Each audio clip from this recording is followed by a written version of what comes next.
I want to follow up on the questions that Madam Chair had on Mexico. I live on the border. I get to go and visit folks up there. Just got off the phone with Secretary Osorio Chong, who's here in Washington, as you know. Met with the Secretary of Defense for about an hour, talked to him.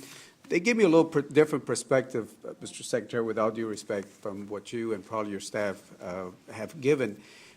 As an example, you can't, I'm sure you said that joke around that Carlos Slim doesn't fund the Mexican government. He is the richest man, but he doesn't fund the Mexican government. But we have a great opportunity with President Peña Nieto right now. He's done labor reform quickly. He's done education reform. The House just passed a telecommunication bill. They're going to do, once they get that done, they're going to do also tax reform. They're about to go into energy reform in Mexico. So we got a president I think can transform the situation. I agree with the Madam Chair that I also show some concern about the cuts that you did for Plan Merida. And I understand that buying equipment is one thing, but the training of police, prosecutors, judges, prison system, that takes quite a while. Let me give you an example. Nuevo Laredo, which is right across the city of Laredo where I'm at, they handle about 40% of all the trade between the U.S. and Mexico. It comes through my city of Laredo, and of course on the Mexican side is Nuevo Laredo. They haven't had a police force for many years, and they got more than 250,000 people. They haven't trained any prosecutors, judges in that particular area. In fact, if you look at it, Mr. Secretary, Honduras' murder rate, which is one of the highest countries in the world, has about 91 per 100,000. Nuevo Laredo probably has somewhere between 200 and 300 murders per 100,000 residents. So you got a lot of the cities right now that have no police because, as Secretary Chong told me, we'd rather not have those police there than to pay them and then have them work against us.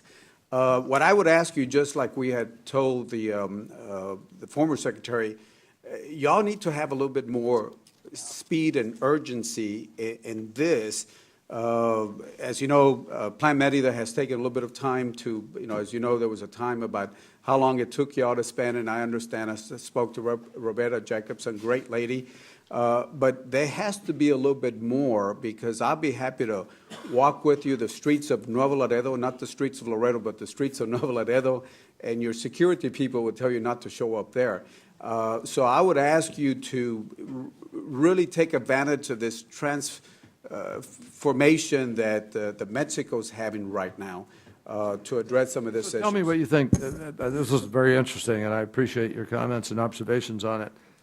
What do you think would make more difference? Because some of this is in response to what President Peña Nieto would like to do differently. Right. So what do you think we ought to be doing?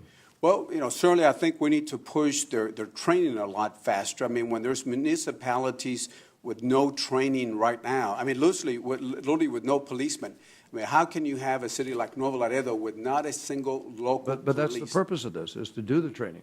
Yes, but how long would it take for us to get it done? I would assume they'll try to do it as rapidly as they can turn out qualified people to do the job. But I'll check on the time frames. But that was the whole purpose, to try to train people, because we all know there have been problems with corruption and internal issues, and so you really got to do a careful job of recruiting and vetting and training. Right, and I understand all that. And then finally, my time is about up, but I would ask you also to talk to the Secretary of Defense as President Obama heads over to Mexico May 2nd, May 3rd, is he wants to put an emphasis on the southern border of Mexico. And he has ideas, and I don't want to go into the discussions, but I would ask you to spend time with him and spend time with Osorio Chong, because they have some ideas on how they can speed up some of this things that need to be done. Okay. The more work is done in the southern border of Mexico, then it makes it better for us in the southern border of the United States. So, Secretary, I appreciate everything, and I'm very happy that you're No, but let me just say to you that happenstance, I am meeting with Foreign Minister Meade on Friday. Right. So I'll meet with the Foreign Minister, and I'll raise these issues, and we'll go at it. Yes, sir. Thank you so much for your time.